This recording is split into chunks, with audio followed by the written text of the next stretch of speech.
दोस्तों, वैसे तो इंसान को गलतियों का पुतला कहा जाता है, लेकिन कई बार गलतियों से ही ऐसे आविष्कार हो जाते हैं जो मानव इतिहास के लिए एक वरदान साबित होते हैं। आज तक कई ऐसे आविष्कार हुए हैं जो भूल चूक या गलती से हुआ है। उन्हीं में से एक इन्वेंशन है एक्सरे का। आज के समय में पूरी दुनिया में एक्सरे का इस्तेमाल किया जा रहा है।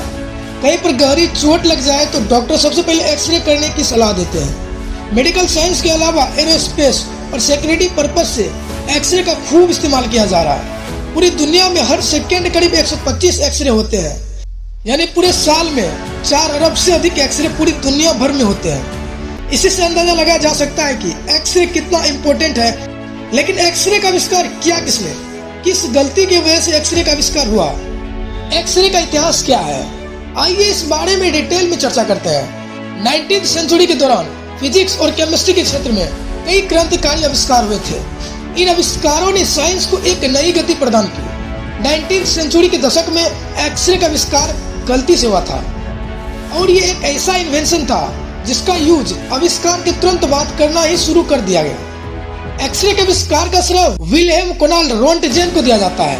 उन्होंने किस तरह एक्सरे का आविष्कार किया, उससे पहले उसके बारे में आइए कुछ बातें जान लेते हैं। 27 मार्च 1845 को रोंटगेन का जन्म जर्मनी में हुआ था। उनके पिता एक किसान थे और माँ घर की जिम्मेदारियां संभालती थी। जब रोंटगेन 3 साल के थे तो उनका परिवार नीदरलैंड से हॉलैंड शहर में शिफ्ट हो गया। उसी शहर में रोंटगेन ने अपनी स्कूल की पढ़ाई पूरी की थी। स्कूल के दिनों में रोंटगेन एक एवरेज स्टूडेंट हुआ करते थे। बहुत तेज या फिर होशियार किस्म के स्टूडेंट नहीं थे वे। यहाँ तक कि कई बार उन्हें स्कूल से भी निकाल दिया गया था, जबकि उनकी कोई गलती भी नहीं थी। हायर एजुकेशन के लिए रोंटगेन ने स्विट्जरलैंड का रुख किया और फिर बतौर प्रोफेसर अपने करियर की शुरुआत की। वो बुलबर्ग यूनिवर्सिटी में फिजिक्स के प्रोफेसर भी बन गए थे। रोंटगेन को तरह तरह का एक्सपेरिमेंट करने का काफी शौक था। जब उन्हें टाइम मिलता वो लेबोरेटरी में कुछ न कुछ करते ही रहता था। साल 1895 में वो कैथोड ट्यूबलेस बनाने के लिए रिसर्च कर रहे थे। इस रिसर्च के दौरान उन्होंने कमरे में अंधेरा किया हुआ था। अचानक उन्होंने देखा कि स्क्रीन पर कोई लाइट चमक रही है। लाइट को चमकता देख वो हैरान हो गए।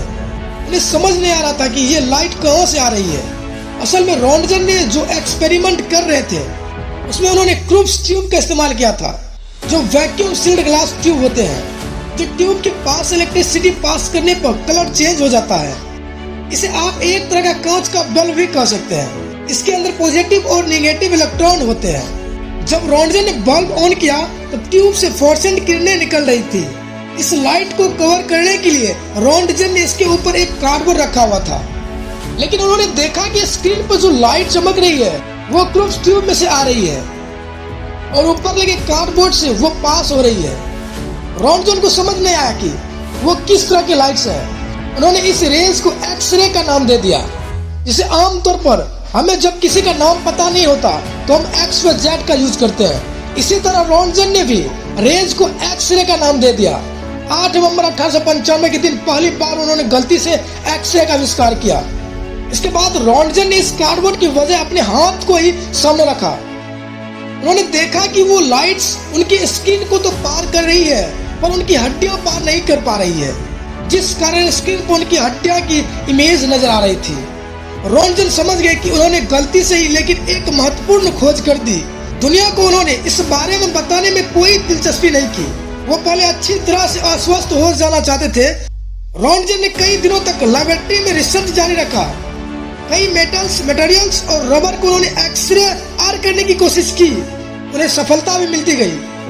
22 दिसंबर 1895 के दिन रोंटगेन अपनी पत्नी को लेबोरेटरी में बुलाया और उनके हाथ का एक्सरे किया। ये दुनिया का पहले एक्सरे था जो सक्सेसफुल रहा था। रोंटगेन ने अपनी रिसर्च में ये भी बताया था कि एक्सरे स्ट्रेट लाइन में ट्रेवल करती है और इन पर मैग्नेटिक फील्ड का कोई असर नहीं होता।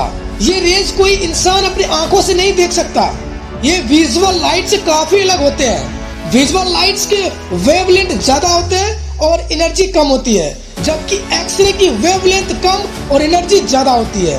जनवरी 1896 में रोंटगेन ने अपने एक्सपेरिमेंट से रिलेटेड डॉक्यूमेंट यूरोप के सबसे बड़े वैज्ञानिकों को भेज दिए और बहुत कम समय में ही उनका एक्सपेरिमेंट काफी पॉपुलर हो गया। न्यूज़पेपर, मैगजीन और एडवर्टाइजमेंट में उनके एक्सपेरिमेंट के बारे में छपना शुरू हो गया। यूरोप और अमेरिका में एक्सरे मशीन के बूथ जगह जगह लगाए जाने लगे। लोगों के लिए ये एक मनोरंजन का साधन बन चुका था।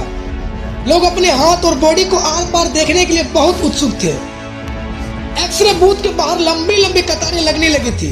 साल 1901 में रॉन्टजन को इस बेहतरीन आविष्कार के लिए फिजिक्स के नोबेल प्राइज से सम्मानित किया गया। रॉन्टजन न सिर्फ महान साइंटिस्ट थे, बल्कि वो काफी दयालु और उदार किस्म के व्यक्ति भी थे। दोस्तों, एक्सरे का इन्वेंटर भले ही विलियम रॉन्टजन को माना जाता है, लेकिन इस आविष्कार का श्रेय सिर्फ उन्हें नहीं दिया जा सकता।